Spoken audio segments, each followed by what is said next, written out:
Јас вечерва ќе ви говорам за историска тема. Значи, јас ќе говорам за Македонската православна црква и нејзиниот организиран црковен живот сред македонската дијаспора. Имено македонците, или барем оние македонци кои што се декларираат за православни, по традиција се одликуваат со релативно голема набожност и црковност. Со право констатираме дека македонскиот народ низ историјата успел да ја зачува православноста. Ова особено добива на значење ако го имаме предвид фактот дека од 1395 година територијата на Македонија целосно потпаднала под власта на Османлиската империја. Станува збор за една теократска држава, каде што исламот долго време бил привилегирана религија. И од тука, во времињата на големи искушенија, влијанието на црквата било еден од условите кои го одржале единството на македонците. Состојбата дополнително се влошила по неканонското укинување на Охридската архиепископија. Сите знаеме, нели, во 1767 година турскиот султан со ферман ќе укине Охридската архиепископија. Но она што било укинато со османлиски ферман не можело така лесно да се избрише од колективната меморија на македонецот. Традицијата на Охридската архиепископија продолжила да екзистира во годините, односно во децениите и вековите кои што следеле.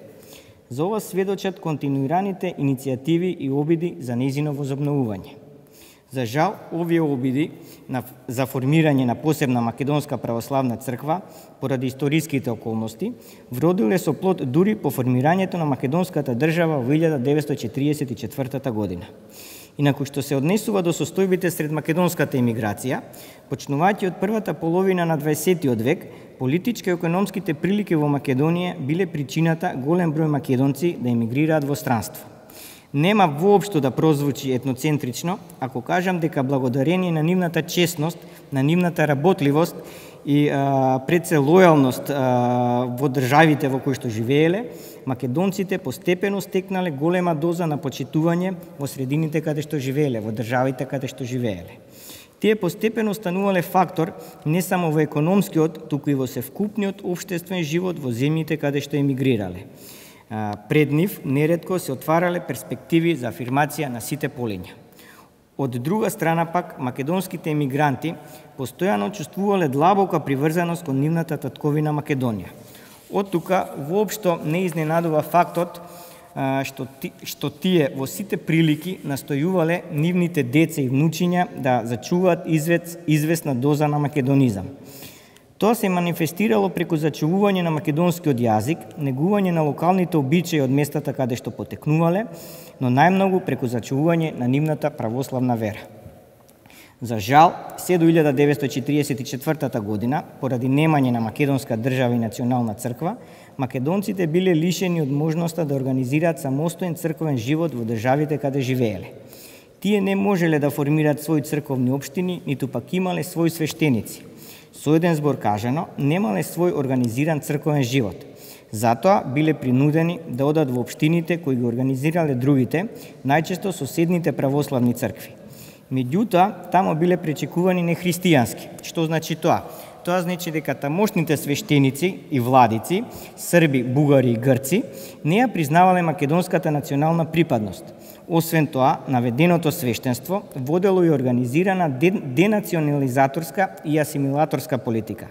Тие барале од македонците да се декларираат за срби, за бугари или за грци, во зависност од тоа во која црква оделе. Најчесто дури не ги ни прашувале за нивната етничка припадност, туку самоволно ги пишувале како припадници на нивната етничка заедница, за жал. Положбата на македонците во диаспората во поглед на наведената дискриминаторска политика на соседните цркви продолжила се до создавањето на македонската држава во 1944 година.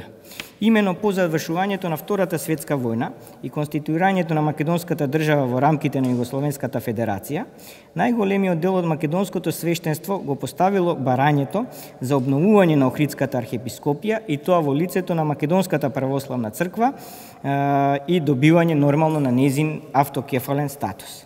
Ваквите барања биле официализирани на првиот црковно народен собор одржан уште во март 1945 година. Сепак создавањето на Македонската православна црква во овој период не било целосно прифатливо за сојузните власти во Белград. Веќе во средината на 1945 година, од страна на сојузните власти, барањето за создавање на автокефална Македонска православна црква биле дефинирани како македонски сепаратизам. Се одало дотаму што некои од раководителите во Белград сметале дека станува збор за иницијатива на, цитирам, пробугарски настроени свештеници.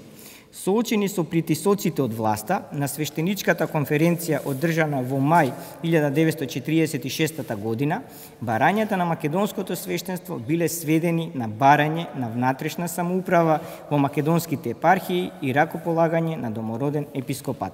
Значи, македонското свештенство и македонските верници во 1946 година имале само две барања. И тоа, прво, барањето за внатрешна самоуправа во македонските епархии и второ, водење на богослужбите нормално на македонски јазик и ракополагање на македонски свештеници.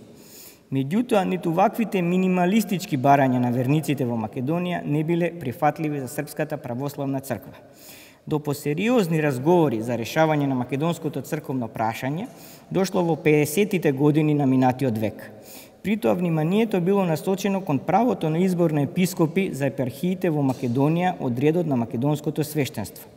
Во 1957 година српскиот патриарх Викентиј бил прифатен за администратор на македонските епархии, но од македонска страна, како услов бил поставен повторно изборот на македонски епископат во период од една година. Поради немање на искрена желба за решавање на македонското црковно прашање, Српската православна црква и покрај ветеното не се држала до договорот. Значи, во рокот од таа година, воопшто српските владици не размислувале да ракоположат некој домороден македонски владика. Соочени со ваквите обструкции од српска страна, кај македонското раководство се повеќе созревала идејата за обнова на Охридската архиепископија. Прашањето било поставено и на сојузно ниво, од каде била добиена согласност за формирање на Македонската православна црква, но под услов истата да остане во канонско единство со Српската православна црква преку заедничкиот поглавар во лицето на српскиот патриарх. Ваквото решение било прифатено на Вториот црковно-народен собор, одржан во октомври 1958 година. На соборот била донесена одлука за обновување на Охридската архиепископија во лицето на Македонската православна црква, која влегла во канонско единство со СПЦ. За прв поглавар на Македонската православна црква бил избран Доситеј со титула архиепископ. Во годините кои следеле, станувало јасно дека одлуката на МПЦ да остане во канонско единство со Српската црква е погрешна солуција. Во почетокот, новоизбраниот српски патриарх Герман покажал известни знаци на добра волја. Тој дури дошол во Македонија и заедно со архиепископот Доситеј ракоположил еден од избраните македонски епископи. Станува збор за епископот Наум. Дури и во 1962 година Викентиј, значи српскиот патриарх Викентиј, заедно со тогашниот руски патриарх Алексеј, значи податок кој што многу малку се знае во македонската историографија, доаѓаат во Македонија, поточно во Скопје и во Охрид. Дури и српскиот патриарх Алексиј држи богослужба во црквата Богородица Перивлепта во Охрид та 1962 година и заедно сослужува со тогашниот македонски црковен поглавар Доситеј и српскиот патриарх Викентиј.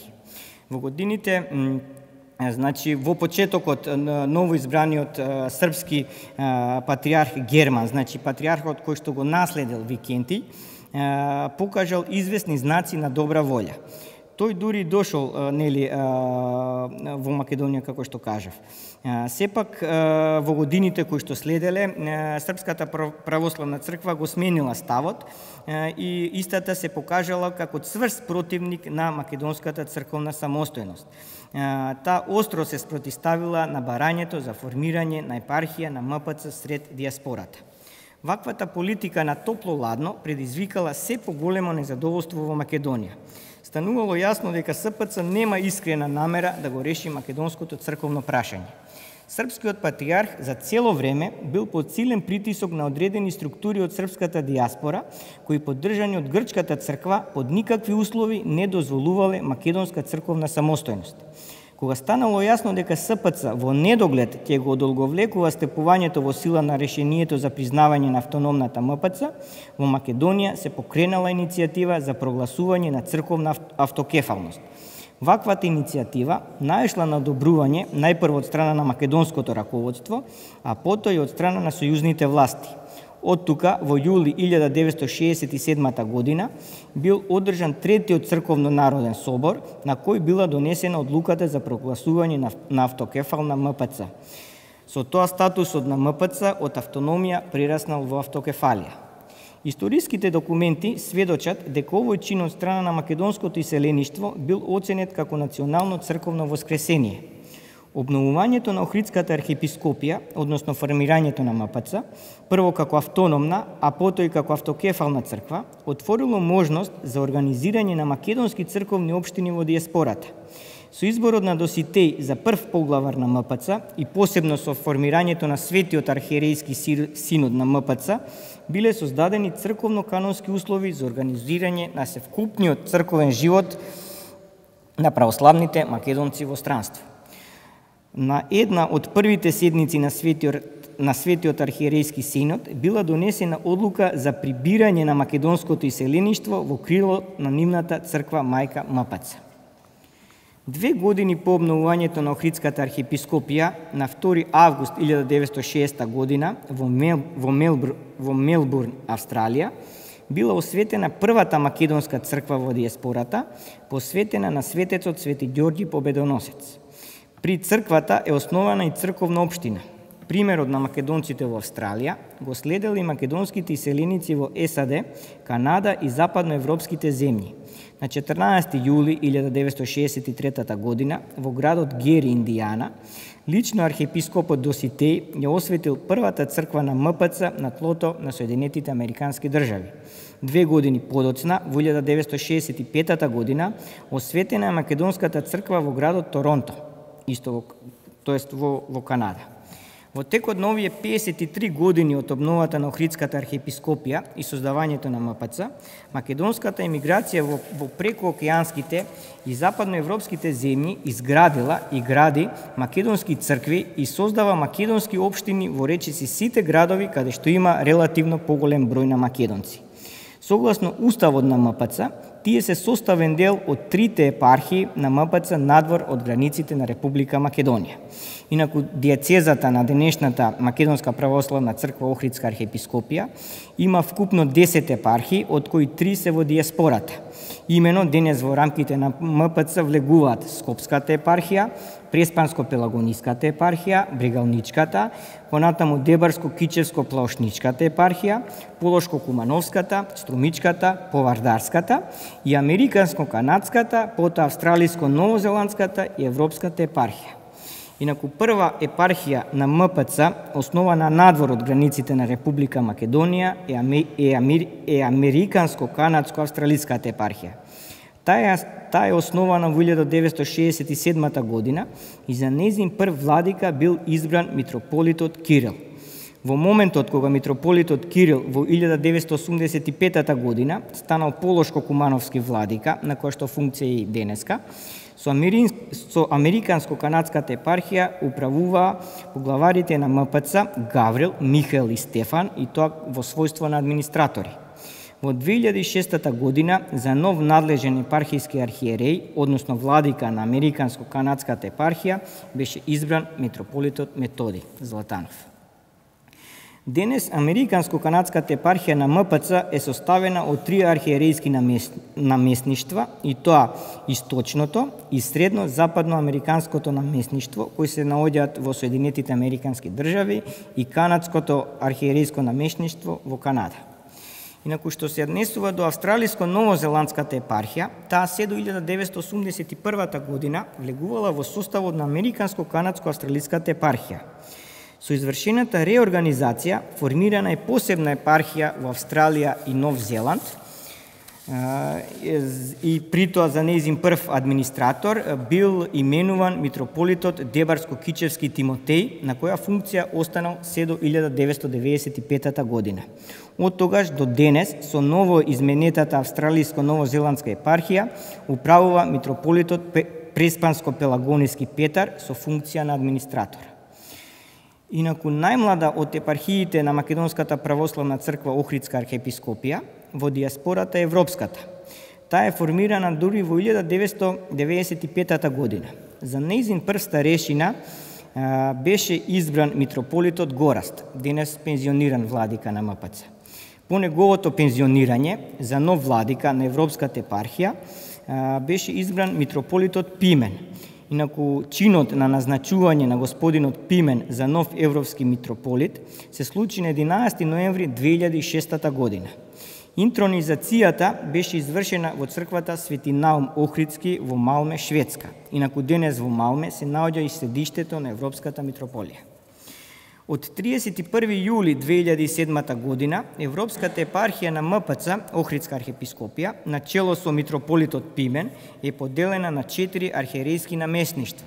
И тоа Скандинавско-северно-германското архиерејско наместништво со седиште во Малме, Шведска, потоа Јужно-европското архиерејско наместништво со седиште во Загреб, Хрватска, понатаму Централно-европското наместништво со седиште во Михен, Германија и Западноевропското наместништво со седиште во Дортмунд, повторно Германија.